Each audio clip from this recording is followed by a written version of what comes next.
Okay, let's dive right into this explainer. Today, we are breaking down a highly anticipated clash on the global stage, USA versus Australia. This was an absolute battle, with incredibly high stakes on the road to the knockouts. If you've been following the tournament, you knew this matchup was going to deliver, and we've got the entire story mapped out for you. I want to start right off the bat with the massive headline, the result that literally had fans jumping out of their seats. The USA has officially qualified for the knockout stage. They've punched their ticket to the round of 32. But the final result is just the destination. How they actually got there, how they completely dismantled a really tough Australian side, it was a total masterclass in relentless high pressure and an ironclad defense. Let's look at exactly how it all unfolded. So, Section 1, the match build-up. To truly understand the gravity of this match, we really have to talk about the atmosphere. Lumen Field in Seattle, it was absolutely electric just before kickoff. Thousands of fans were bringing this intense, palpable energy. Now look at the momentum heading into this clash. You had the USA coming in fresh off an opening game victory. They were dialed in. But Australia, they were carrying that exact same confidence from their own opening win. They weren't intimidated at all. This was a collision of two confident heavyweights looking to take total control of the group, and both squads knew a result here could define their entire tournament. Moving on to Section 2, the first strike. So, the opening whistle blows. Usually, you'd expect a bit of a feeling out period, right? Maybe passing it around the back to establish a rhythm. But wow, the dynamic shifted incredibly quickly. The USA came out with this aggressive, suffocating game plan. They immediately pushed the ball into the final third, refusing to let the Australian midfielders even breathe. And that relentless pressure, it caused absolute havoc.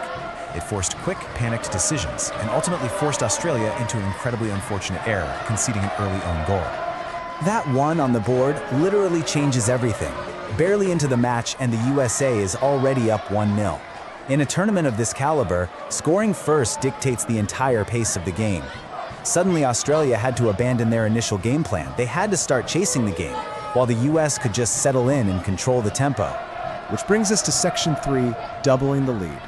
Now, what's really interesting here is how VAR came into play.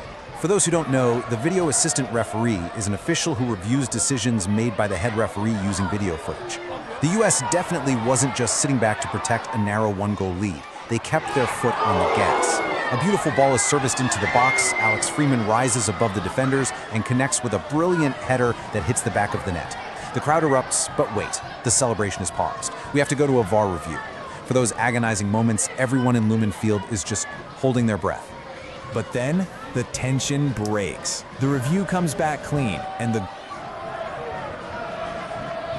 goal stands. Alex Freeman's header is officially confirmed. This was the perfect reward for the continuous offensive pressure the USA was applying. They didn't rely on early luck. They executed a beautiful set piece, beat a very physical defense in the air, and earned it outright, making it officially 2-0. 2-0 is notoriously known as the most dangerous yet comfortable lead in soccer. It firmly put the USA in the driver's seat. It gave them a crucial cushion and forced Australia into a desperate position where they had to throw everything forward just to survive. Which leads us to a pivotal question heading into the second half. Could Australia actually break through the US defense? We knew they had the firepower and the motivation, but going down by 2 goals against a disciplined American side, that's a mountain to climb. Section 4, Australia's response. So the second half shifted away from the rapid-fire scoring of the first and turned into this gritty, highly tactical battle. The midfield became an absolute war zone. Australia made their adjustments, came out pushing the tempo, and were desperately trying to funnel the ball to their attackers. But despite pushing incredibly hard, they utterly failed to break the US defense. The American backline was an absolute fortress, stepping into passing lanes and clearing danger before it even materialized. No matter what Australia tried, the US defense steadfastly held the line. And that takes us to Section 5, full time. So, the crucial point is that dramatic final whistle. USA 2, Australia 0. The stadium erupts all over again. A clean sheet against a very dangerous opponent. This scoreline isn't just a win, it is a massive statement. It cements a dominant victory where the US capitalized early and showcased an ironclad defense late. Let's quickly recap exactly how this played out. We started with massive opening game momentum for both sides. The USA's relentless early pressure forces that own goal right in the opening minutes. Then, Freeman seals the first half with a brilliant VAR-confirmed header. And despite a grueling second half where Australia pushed forward with everything they had, the US defense held firm all the way to the 90-minute full-time whistle. Just a masterful, complete performance. And we bring it all back to why this matters. The USA officially advances to the round of 32. They navigated the early hurdles of this tournament with flying colors, completely shutting down a fierce rival and guaranteeing their journey continues on the world's biggest stage. Which leaves us with this final, thrilling question. Who will the USA face next in the round of 32, and can they maintain this unstoppable momentum? Because if they play with the same intense pressure and defensive solidity we saw today, whoever draws them next has a massive problem on their hands. Thanks for joining me for this explainer. Keep your eyes on those brackets.